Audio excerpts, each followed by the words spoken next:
आमदार सदाभाऊ खोत यांनी विद्यार्थी आणि जनतेची जाहीर माफी मागावी. राष्ट्रवादी शरद पवार गटची मागणी. वाळवा तहसील कार्यालयातील कथित भ्रष्टाचाराच्या मुद्द्यावरून राष्ट्रवादी काँग्रेस, शरद पवार गट आणि आमदार सदाभाऊ खोत यांच्यातील शाब्दिक संघर्ष आणखी तीव्र झाला आहे. इस्लामपूरजवळील ईश्वरपूर येथे प्रसारमाध्यमांशी बोलताना राष्ट्रवादी काँग्रेस, शरद पवार गटचे वाळवा तालुकाध्यक्ष विजयराव पाटील यांनी सदाभाऊ खोत यांच्यावर जोरदार टीका केली. तहसील कार्यालयात नागरिकांची कामे पैशांशिवाय होत नसल्याच्या तक्रारींवर आमदार जयंत पाटील यांनी आवाज उठवला होता. मात्र त्या वक्तव्याचा विपर्यास करून सदाभाऊ खोत यांनी राजकीय टीका केल्याचा आरोप त्यांनी केला. तसेच दिल्लीतील विद्यार्थी आंदोलनाबाबत सदाभाऊ खोत यांनी केलेल्या कथित आक्षेपार्ह वक्तव्यामुळे विद्यार्थी आणि नागरिकांच्या भावना दुखावल्या असून त्यांनी जाहीर माफी मागावी अशी मागणीही विजयराव पाटील यांनी केली. सामान्य जनतेचे प्रश्न सोडवण्याऐवजी वादग्रस्त विधाने करून मूळ मुद्द्यांपासून लक्ष विचलित करण्याचा प्रयत्न होत असल्याचाही आरोप त्यांनी यावेळी केला. परवा आमचे नेते माननीय आमदार जयंतराव पाटील साहेब यांनी तहसीलदार कचेरीमध्ये वजन ठेवल्याशिवाय सामान्य माणसांची कामं होत नाहीत अशा पद्धतीचं वक्तव्य त्या ठिकाणी बोलून दाखवलं.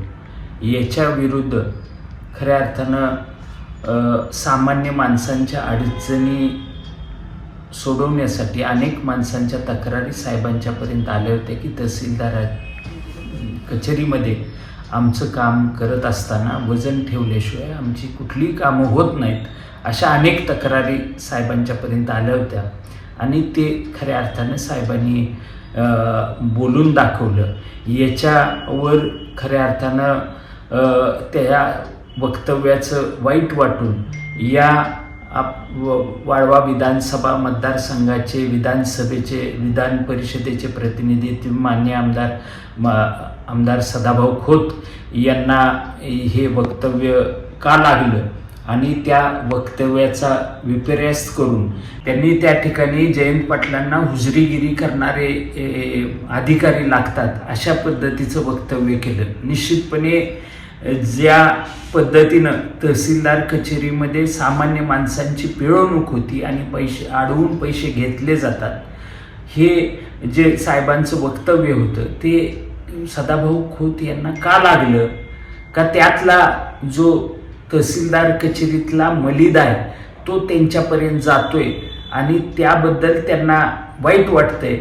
खऱ्या अर्थानं सामान्य माणसांची अडचण ही खऱ्या अर्थानं सोडवण्यासाठी नेहमीच साहेबांच्या माध्यमातून आमदार जयंतराव पाटील यांच्या माध्यमातून साहेब या ठिकाणी प्रयत्न करत असतात.